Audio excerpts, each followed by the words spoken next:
Hi there. In this episode, synth lore, the Roland Juno-106. I'm going to discuss my feelings about the 106, compare it sonically and spec-wise to an Akai AX80. I'm also going to do a quick listening quiz at the end and compare the sounds of the 106 to the AX80. You can decide which sounds better and see if you can guess which one is which. As I often do, a little history. The Roland Juno-106 came out in 1984.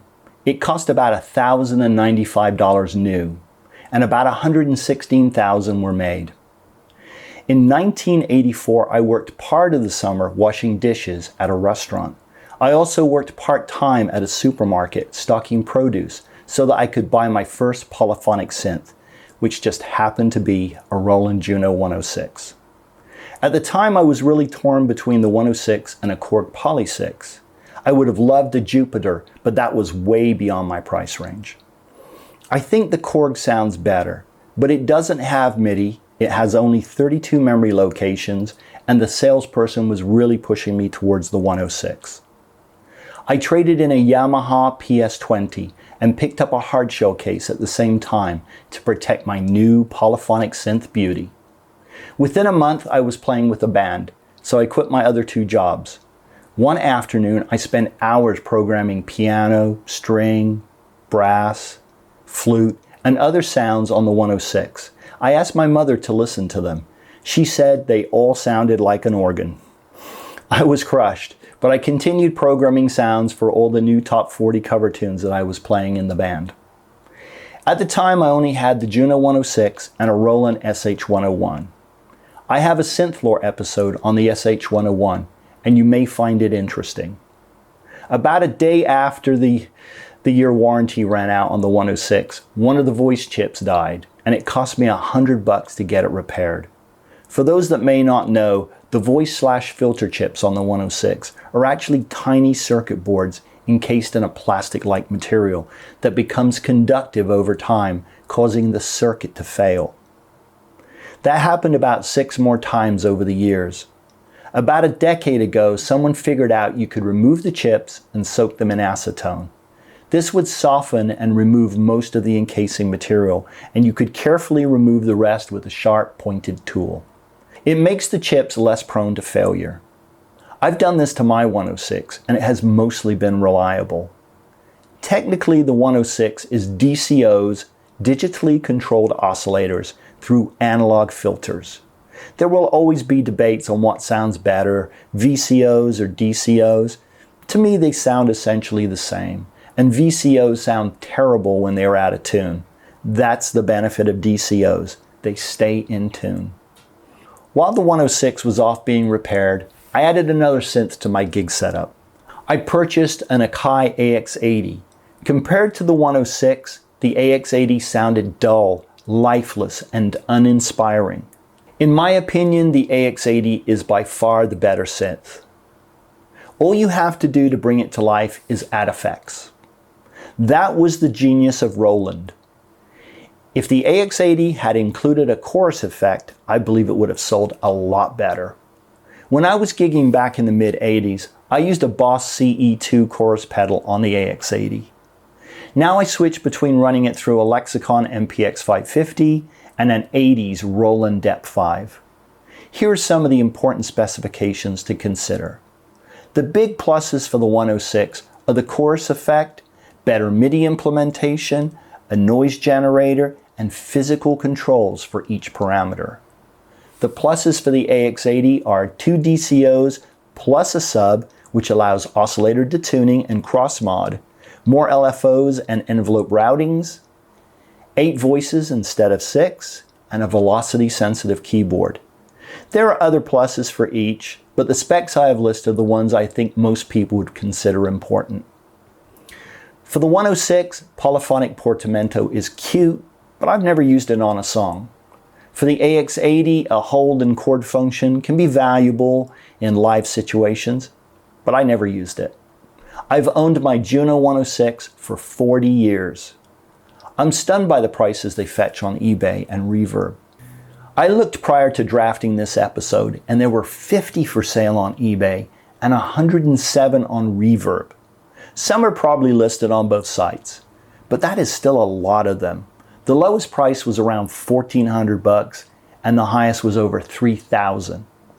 They're not rare, they're not sonically unique, they don't sound good compared to modern tech. I use mine occasionally when I write a pop song or need more low end on an orchestral cue. I'll use the 6-voice stacking mode and use a patch I designed, number 44. I have a theory about classic synths. I believe that synth lore perpetuates interest in classic synth gear. Most people buy it due to the hype. When they get it, they figure out it's not that sonically useful and quickly sell it. One thing I want to say is that I understand that there is an experience using hardware gear. And that experience can be amplified when using vintage gear, operating its controls, pressing its keys, noting its chipped paint, discolored keys, and other physical and sonic flaws.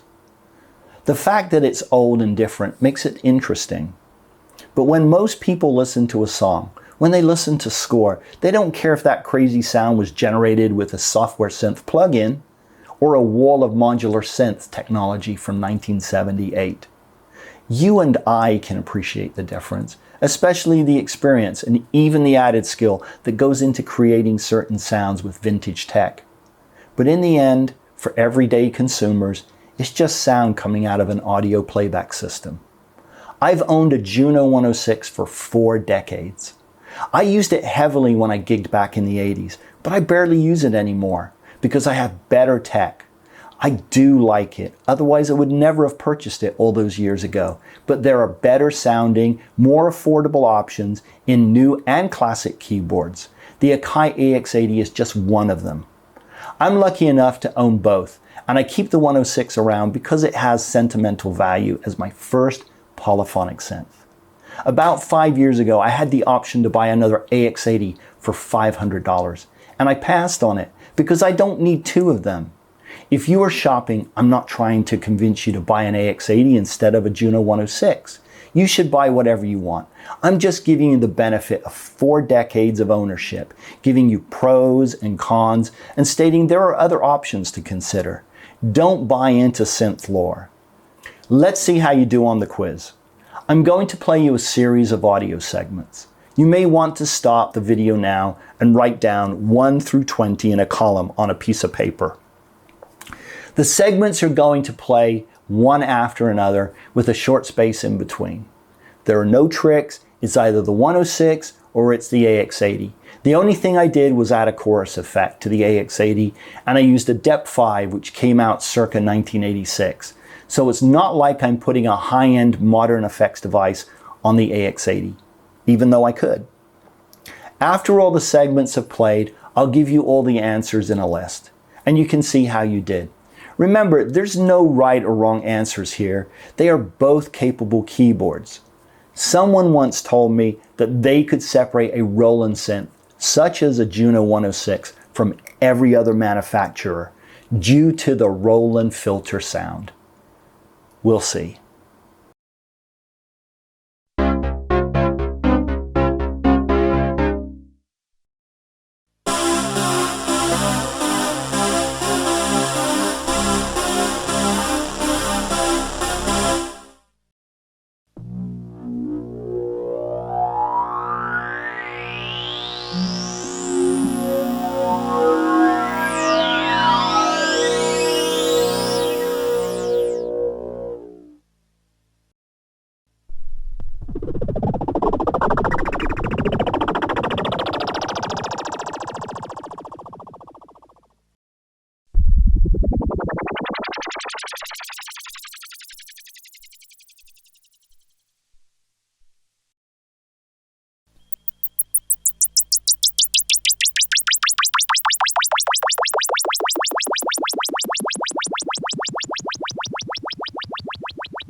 How did you do?